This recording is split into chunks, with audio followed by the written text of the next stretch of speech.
السلام علیکم ورحمۃ اللہ وبرکاتہ۔ دوستو، میں آپ کو اپنے چینل میں خوش آمدید کہتا ہوں۔ گزرے ہوئے زمانے کا ایک قصہ نقل کیا جاتا ہے کہ مسجد کے پیش امام صاحب اپنے ہونہار بچے کے ساتھ ہر جمعہ عصر کے بعد دیہات کی جانب جایا کرتے اور اسلامی کتابچے لوگوں میں تقسیم کیا کرتے، جس کا عنوان تھا جنت کا راستہ۔ بچے کو اپنے والد کا یہ عمل بہت ہی پسند تھا اور وہ بے قراری سے جمعے کے دن کا انتظار کیا کرتا۔ ایک دفعہ کا ذکر ہے کہ جمعے کے دن موسلا دھار بارش ہوئی اور امام صاحب نے اس دن کتابچہ تقسیم کرنے کا ارادہ ترک کر دیا۔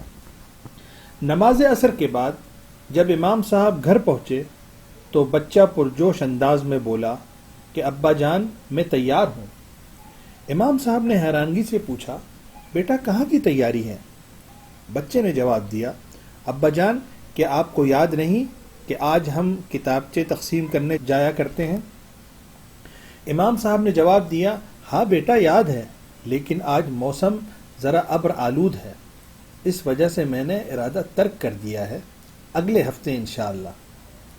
بچے نے معصومیت سے سوال کیا، لیکن ابا جان، ابھی بہت سارے لوگوں کو جنت کا راستہ دکھانا باقی ہے۔ چلیں ابا جان، ایسا کریں، آپ آج مجھے اجازت دے دیں، اکیلے ہی یہ کتابچے میں تقسیم کراتا۔ امام صاحب بچے کی سچی لگن دیکھتے ہوئے اسے منع نہ کر سکے اور اسے اجازت دے دی۔ بچہ ان کتابچوں کو لے کر دیہات کی جانب چل پڑا اور راستے میں جس سے ملاقات ہوتی اسے ایک کتابچہ تھما دیتا۔ ابھی بچے کے پاس کتابچے کا آخری نسخہ بچا تھا کہ اچانک بارش تیز ہو گئی۔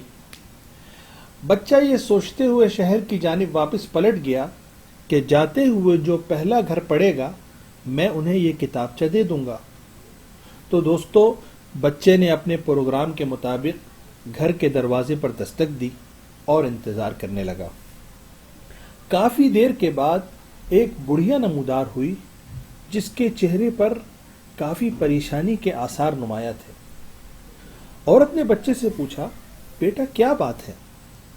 بچہ مسکراتے ہوئے بولا، خالہ جان، میں یہ چھوٹے چھوٹے کتابچے تقسیم کرنے آیا تھا اور یہ آخری نسخہ شاید آپ کی قسمت کا تھا، جس سے میں یہ اندازہ لگا سکتا ہوں کہ اللہ تعالیٰ آپ سے بہت محبت کرتے ہیں، کیونکہ اس کتابچے میں یہ لکھا ہے کہ آپ اللہ تعالیٰ کو کس طرح راضی کر سکتی ہیں اور اللہ تعالیٰ کا آپ کو پیدا کرنے سے مقصد کیا ہے۔ یہ کہتے ہوئے بچے نے کتابچہ عورت کو تھمایا اور سلام کرتے ہوئے گھر کی جانب چل پڑا۔ دوستو، ٹھیک ایک ہفتے کے بعد نماز جمعہ ایک بڑھیا مسجد کے دروازے پر کھڑے ہو کر کہنے لگی، اے لوگو، تم لوگ مجھے نہیں جانتے اور میں بھی اس جگہ پہلی مرتبہ آئی ہوں، کیونکہ ایک ہفتہ قبل تک میں غیر مسلم تھی۔ میرا قصہ کچھ یوں ہے کہ میرے شوہر کا 1 مہینے قبل انتقال ہو گیا اور اس بھری دنیا میں اکیلی رہ گئی۔ پریشانی کے عالم میں نے خودکشی کرنے کا پروگرام بنا لیا۔ ابھی میں اپنے پروگرام کو عملی جامہ پہنانے جا ہی رہی تھی کہ اللہ تعالیٰ نے ایک بچے کو فرشتہ بنا کر میرے دروازے پر بھیج دیا اور وہ میرے ایمان لانے کا سبب بن گیا۔ کیونکہ اس کتابچے میں اس جگہ کا پتہ لکھا ہوا تھا، لہٰذا میں یہاں آ گئی تاکہ اسلام لا سکوں۔ یہ سنتے ہی امام صاحب نے اپنے بیٹے کو سینے سے لگا لیا، کیونکہ اس کی لگن اور سچائی نے آج ان کا سر فخر سے بلند کر دیا تھا۔ دوستو، بہت ممکن ہے کہ یہ قصہ حقیقی نہ ہو بلکہ فرضی ہو، لیکن اس قصے کے اندر مجھے چند نصیحتیں نظر آئیں تو میں نے سوچا کہ اس قصے کو آپ لوگوں سے شیئر کر دوں۔ دوستو، یہ قصہ ہمیں یہ سبق دیتا ہے کہ انسان کو اللہ تعالیٰ کی رحمت سے کبھی بھی مایوس نہیں ہونا چاہیے، اور اللہ تعالیٰ اچھائی کا کام ایک چھوٹے سے بچے سے بھی لے سکتا ہے۔ بس شرط صرف یہ ہے کہ انسان کے اندر لگن اور خلوص ہونا چاہیے۔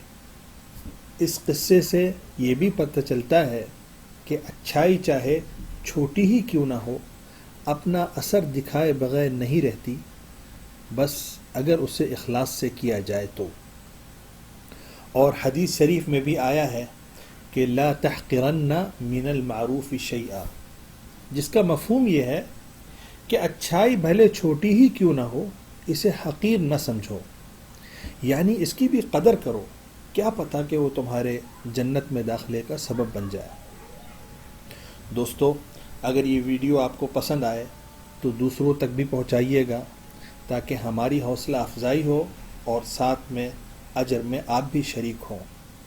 اپنا خیال رکھیے گا۔ اگلی ویڈیو تک کے لیے اجازت دیجیے۔ اللہ حافظ۔